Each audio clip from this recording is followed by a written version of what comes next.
கடந்த ஜனாதிபதி தேர்தலில் மக்கள் ஏற்படுத்திய அமைதியான புரட்சியை நாட்டின் முக்கிய அரசியல் தீர்மானங்களை எடுக்கும் போது மறந்துவிட முடியாது என ஜனாதிபதி மைத்ரிபால சிறிசேன தெரிவித்தார். ஜனவரி 8 කරන ලද රටේ ජනතාවගේ ஜனவரி மாதம் 8ஆம் தேதி நாட்டு மக்களின் அமைதியான புரட்சி மற்றும் இந்த நாட்டு மக்களால் எதிர்பார்க்கப்பட்ட நோக்கங்கள் ஆகியவற்றை எந்த ஒரு சந்தர்ப்பத்திலும் வேறொரு திசைக்கு மாற்ற இடமளிக்க முடியாது. அதனை நான் மிகவும் தெளிவாக கூறிக்கொள்கின்றேன். 49 வருட அரசியல் அனுபவம் எனக்கு உள்ளது.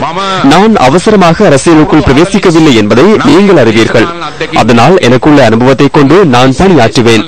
என்னுடன் கடமையாற்றுகின்ற பிரதமர் மற்றும் அமைச்சரவை அதேபோன்று ஸ்ரீலங்கா சுதந்திர கட்சியின் தலைவர் என்ற விதத்தில் நான் எடுக்கும் தீர்மானங்களில் நான் மிகவும் தெளிவாக இருப்பேன். ஜனவரி மாதம் 8ஆம் தேதி ஏற்பட்ட மாற்றத்தை பாதுகாக்கும் வகையில் நான் செயற்படுவேன் என்பதை மிகவும் தெளிவாக கூற வேண்டும். தெற்கு அதிவேக வீதியின் நிர்மாண பணிகளை இன்று காலை ஆரம்பித்து வைத்து உரையாற்றும் போதே ஜனாதிபதி இதனை குறிப்பிட்டுள்ளார்.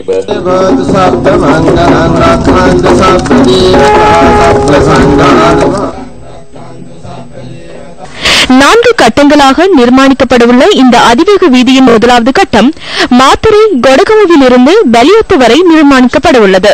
இந்த அதிவேக வீதி கட்டமைப்புக்கு மேலும் 96 கிலோமீட்டர் இணைத்துக் கொள்ளப்படுகின்றது.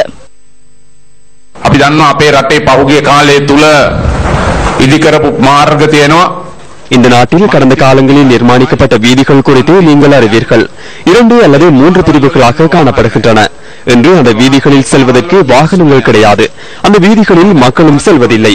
சில வீதிகளில் கால்நடைகள் செல்வதனை அண்மையில் ஊடகங்களின் ஊடாக நான் அவதானித்தேன். இது நாட்டின் சொத்தாகும், நாட்டின் பொருளாதாரமாகும். அதேபோன்று அவை சர்வதேச நாடுகளில் இருந்து கிடைக்கின்ற உதவிகளாகும். மக்களின் தேவை என்ன என்பதை அறிந்து இதற்கான முதலீடுகளை செய்ய வேண்டும். அதனை மிகவும் தெளிவாக புரிந்து கொள்ள வேண்டும்.